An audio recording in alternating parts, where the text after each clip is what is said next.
Prison minister என்ன சொன்னால் ரகுபதி, அண்ணாமலைக்கு பொய் சொல்வது மட்டும்தான் வேலையா? காலையாக தான் வேலை. அவங்க வீட்டில் நேர்ந்து விட்டுருக்காங்க. எங்கள் அம்மா ரகுபதி வீட்டில் நேர்ந்து விட்டுருக்குறாங்க. பொய் சொல்கிறது மட்டும்தான் காலையிலேருந்து இரவு வரை இதான் எனக்கு வேலை. பிரிசன் துறையை கையில் வச்சிருக்கிறேன். ஒழுக்கமாக ஒரு வேலையை செஞ்சுருக்கேன் இது வரைக்கும். சார் நிர்பயா ஃபண்டு கொடுத்துருக்கோம் சார், நிர்பயா ஃபண்டு கொடுத்துருக்கோம் சார், 1000 கோடி கொடுத்துருக்கோம் சார்.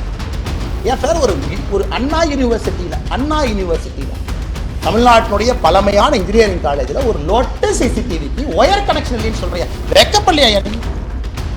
எங்கேயுமே கனெக்ஷன் இல்லை. அப்ப நிர்பயா ஃபண்டு எங்க போச்சு? நிர்பயா ஃபண்டு கொடுத்தது இதுக்கு தானே. நிர்பயா ஃபண்டு எதுக்கு கொடுத்தோம்? முதலமைச்சர் வீட்டுக்கு போற சாலையில 4 சிசிடிவி போடுற கொடுத்தோமா? எதுக்குங்க நிர்பயா ஃபண்டு கொடுத்தோம்? இதுக்கு தாங்க கொடுத்தோம். யூஜிசி கமிஷன் நாமினி வந்தாங்கன்னா, இந்த சந்தான முதல்ல பேசுவார்ல லொல்லு சபால, இந்த யூஜிசி கமிஷன் அப்படியே வந்தாங்கன்னா கொடுத்ததுல ஒரு யூனிவர்சிட்டிக்கு சிசிடிவி கேமரா வாங்கி மாட்டியாடு கேட்டால் நாளைக்கு காலையில் கோவிச்சரியன் சொல்லுவார். அது யூஜிசி கமிஷன் நாமினி வந்தாருன்னா மத்திய அரசு மாநிலத்தினுடைய சுயாட்சிக்கு எதிராக செயல்படுவதாக நாங்கள் கருதுவோம். வெக்கமா இல்லை உங்களுக்கு? இந்த டிராமால எங்களுக்கு வேண்டாம். மாவு கட்டு போட்டேன், கையை உடைச்சேன், கால் உடைச்சு, இந்த டிராமால வேண்டாம் சார். 7 நாள்ல ட்ரையல் நடந்த கேஸ் இந்தியாவில் இருக்கு சார். 5 நாள்ல சார்ஜ் ஷீட் போட்டிருக்காங்க சார். ஒரே நாள்ல ட்ரையல் முடிச்சிருக்காங்க சார். நீ நினைக்கிற மாதிரி 1 வருஷம் 2 வருஷம் 10 நாள்ல ஒரு சார்ஜ் ஷீட்டை போட்டு ட்ரையல் நடத்தி தண்டனை வாங்கி கொடுக்க முடியும். பண்ணீங்களா? என்ன வெங்காயங்க ஒரு கான்ஸ்டபிள் கூப்பிட்டு ஒரு அடினா கை உடைய, ஒரு அடினா கால், இது பனிஷ்மெண்ட்டா? இது பனிஷ்மெண்ட்டா? ஒரு மாவு கட்டு போட்டு எடுத்து போட்டோ கொடுத்துட்டா அப்படியே மக்களுடைய கோபம் அப்படியே தணிஞ்சு, அப்பா அவனுக்கு பாருப்பா கை உடஞ்சிட்டு மாவு கட்டு போட்டுருக்காங்க, ஒரு கால் உடஞ்சிருச்சு, மாவு கட்டு போட்டாங்க. என்ன எல்லாம் 1980 கலைஞர் கருணாநிதி ஐயா திரைக்கதை வசனம் எழுதிட்டு இருக்காங்களா? நாம சொன்னதுக்கு அப்புறம் எடுக்கிறாங்க. NCW எழுதுனதுக்கு அப்புறம் போலீஸ் எல்லாம் பெண்ட கழுத்துக்குன்னு எழுதி இருக்கிறோம். ஆக்ஷன் எடுங்க. ஒருத்தனையோட எப்படி வெளியே வந்துச்சு நான் கேட்கிறேன். சிசிடிஎன்எஸ் நெட்வொர்க்ல இருந்து வெளியே எப்படி வரும், எப்படி வந்துச்சுன்னு சொல்லுங்க. யாராச்சும் ஹேக் பண்ணிட்டாங்களா? அப்ப யார் ஹேக் பண்ணாங்கன்னு சொல்லுங்க. செல்போன்ல எல்லாம் எடுக்கலீங்க, பிடிஎஃப் அப்படியே பிடிஎஃப் டவுன்லோட் பண்ணி வெளியே விட்டுருக்கிறீங்க. எதுக்கு? விக்டிம் ஷேமிங் பண்ணணும். Victim shaming. இந்த பொண்ணு சரியில்லை, அதனாலதான் இது நடந்துச்சு.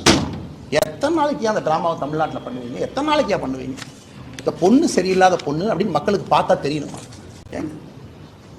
காதலனாக இருக்கட்டும், காதலியாக இருக்கட்டும், 18 வயசுக்கு மேல அவங்க தனிப்பட்ட உரிமை. வெட்கி தலை குனினுங்க.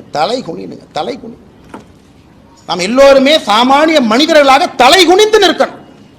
ஏன்னா சகோதரி நம்ம மண்ணில் தமிழ்நாட்டில் அது நடந்தது. அவன் எவ்வளோ கஷ்டப்பட்டிருப்பாங்க அந்த பொண்ணு பாருங்க, எவ்வளோ அசிங்கப்பட்டு. எஃப்ஐஆர் படிச்சுப்பாங்க.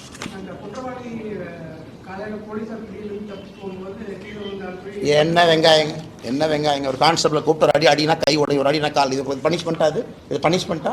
ஒரு மாவு கட்டு போட்டு எடுத்து போட்டோ கொடுத்துட்டா அப்படியே மக்களுடைய கோபம் அப்படியே தணிஞ்சு, அப்பா அவனுக்கு பாருப்பா கை உடஞ்சிருச்சு, மாவு கட்டி போட்டிருக்காங்க, ஒரு கால் உடஞ்சிருச்சு, மாவு கட்டு போட்டாங்க. என்ன எல்லாம் 1980 கலைஞர் கருணாநிதி ஐயா திரைக்கதை வசனம் எழுதிட்டு இருக்காங்களா? உண்மையான அரசா இருந்தா 10 நாள்ல சார்ஜ் ஷீட் போடு, 11வது நாள்ல ஸ்பெஷல் கோர்ட்டை கூப்பிட்டு 15வது நாள்ல தண்டனை கொடு.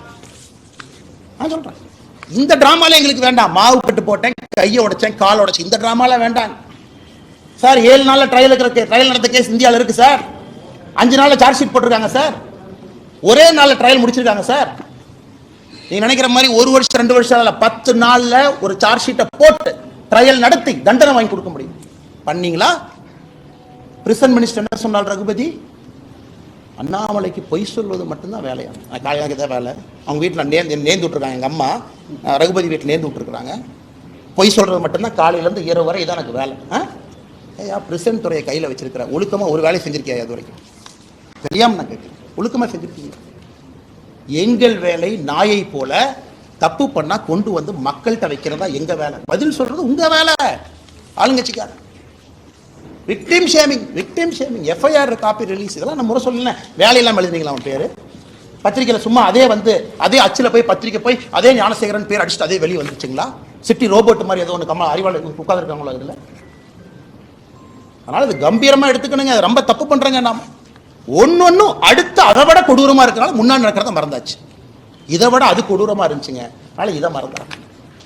அதனால்தான் வேறு வழி இல்லாம எங்களை நாங்களே வருத்தி கொண்டு முருகபெருமான்ட்ட போய் முறையிறோம். வேற என்னங்க வழி சொல்லுங்கண்ணா?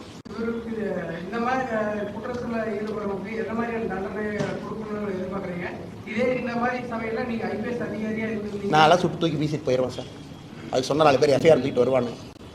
ஹியூமன் ரைட்ஸ் கமிஷன் அதுன்னு வருவாங்க. தூக்கி வெளியே வச்சா தான் சரியாக வரும். அந்த மாதிரி ரத்த சார் இது ஏதோ அரசியல் வந்தாலும் அடங்கி உட்காந்துருக்குறேன். வேறு வழியில் கேட்டால் கட்சி பொறுப்பு, தேசிய கட்சி மாநில தலைவரெல்லாம் நீங்கள் பேசக்கூடாதுங்கிறேங்கிறாங்க. அதனால வாயை பற்றிட்டு உட்காந்துருக்குறேன்.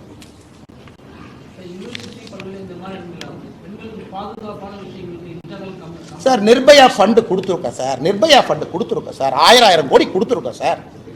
ஏன் சார் ஒரு அண்ணா யூனிவர்சிட்டியில் தமிழ்நாட்டினுடைய பழமையான இன்ஜினியரிங் காலேஜில் ஒரு லோட்டஸ் சிசிடிவிக்கு ஒயர் கனெக்ஷன் இல்லைன்னு சொல்றியா? வெக்கப்படலையா? எங்கேயுமே கனெக்ஷன் இல்லை. அப்ப நிர்பயா ஃபண்டு எங்க போச்சு? நிர்பயா ஃபண்டு கொடுத்ததே இதுக்கு தானே. நிர்பயா ஃபண்டு எதுக்கு கொடுத்தோம்?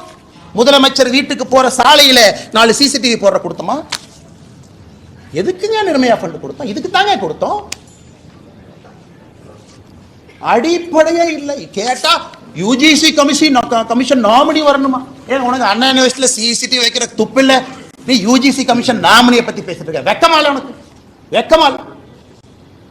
யூஜிசி கமிஷன் நாமினி வந்தாங்கன்னா, இந்த சந்தான முதல்ல பேசுவார்ல லொல்லு சபால, இந்த யூஜிசி கமிஷன் அப்படியே வந்தாங்கன்னா, கொடுத்ததுல ஒரு யூனிவர்சிட்டிக்கு சிசிடிவி கேமரா வாங்கி மாட்டியாடு கேட்டா நாளை காலைல கோவிச்செழியன் சொல்லுவார். அது யூஜிசி கமிஷன் நாமினி வந்தாருன்னா மத்திய அரசு மாநிலத்தினுடைய சுயாட்சிக்கு எதிராக செயல்படுவதாக நாங்கள் கருதுவோம். வெக்கமால உங்களுக்குலாம் கேட்பது. ஒரு அண்ணா யூனிவர்சிட்டியில் கேட்டா வளர்ந்த நாடு, $1 trillion economy, $1 trillion economy.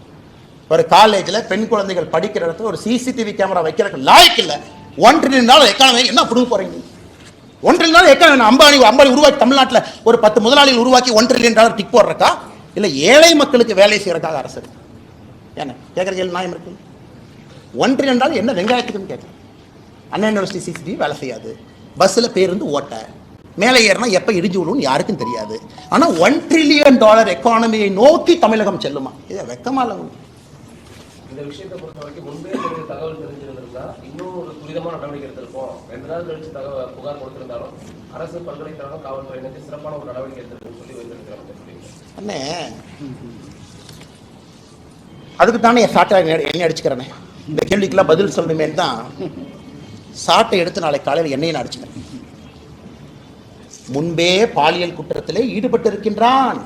Your honour mister education minister, ஸ்டேஷன்ல ரெக்கார்டுன்னு ஒன்று இருக்கும்.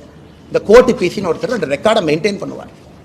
ரிப்பீட் அஃபெண்டரை பார்க்கணும், அதை ரவுடி ஷீட்ல எழுதணும். மாசம் 21 நாளைக்கு ஒருக்கா பெரேட்ல நிப்பாட்டணும். அவன் போலீஸ் ஸ்டேஷனுக்கு வந்தாலே கை கால்லாம் நடுங்கும். இந்த குற்றத்தை அவன் பண்றானா, அண்ணே அது ஒரு நாள் குற்றமா எனக்கு சந்தேகமா இருக்குனே. அந்த எஃப்ஐஆரை படிச்சு பார்த்தா அது ஒரு பொண்ணுக்கு மட்டும்தான் அது நடந்தா எனக்கு சந்தேகமா இருக்கு. அதே இடம் அதே புஷ் திடீர் என்ற உள்ளே வெளியே வந்தான் மாயாவி போல. எஃப்ஐஆரை டிராஃப்ட் பண்ணிக்கலாம். இந்த விரச கதைகள்லாம் படிப்பாங்கல்ல, அது கூட இதை விட நல்லா எழுதுவாங்க. அதனால தான் நான் இவ்வளவு வேகமாக செல்வதற்கு காரணம், இன்னி நாங்கள் அரசியலை மாற்ற போறோம். இனி சித்தாந்தம் லொட்டு லொசுக்கு நார்த்து சவுத்து இதெல்லாம் நீ வேலைக்கு ஆகாது. அதெல்லாம் வேலைக்கு ஆகாது. இவ்வளவு தூரம் பேசுவேன். நாளை காலையில் மத்திய அரசு டாக்ஸை குறைச்சி கொடுத்துட்டாங்கம்மா. நான் என்ன சொல்லுவேன், காலில் இருந்து தொண்டை தண்ணிக்கலையே அது ஏன் கொடுத்தோம்னா, அது டைரக்ட் டாக்ஸ் என்ன, அது இன்டைரக்ட் டாக்ஸ் என்ன, ஜிஎஸ்டி வசூல் என்ன, ஒரிசாக்கு எவ்வளோ போச்சு, குஜராத்துக்கு எவ்வளோ போச்சு, 3 மணி நேரம் பேசிட்டு நானும் படுத்து தூங்கிடுவேன், நீங்களும் படுத்து தூங்கிடுவேன். பெண்களுக்கு எதிரான குற்றங்கள் அங்கங்கே நடந்துகிட்டே இருக்கும். இன்னும் இது வேலைக்காக சார். இவங்க புறமையை பிடிக்கணும், வேற மாதிரி அரசியல் பண்ண சொல்லுங்க. பாதகம் செய்பவரை கண்டால் நாம் பயங்கொள்ளலாகாது பாப்பா, மோதி மிதித்து விடு பாப்பா, அவர் முகத்தில் உமிழ்ந்து விடு பாப்பா. அண்மை செய்திகளை உடனுக்குடன் தெரிந்து கொள்ள இணைந்திருங்கள் இயம்நாடு தொலைக்காட்சியுடன்.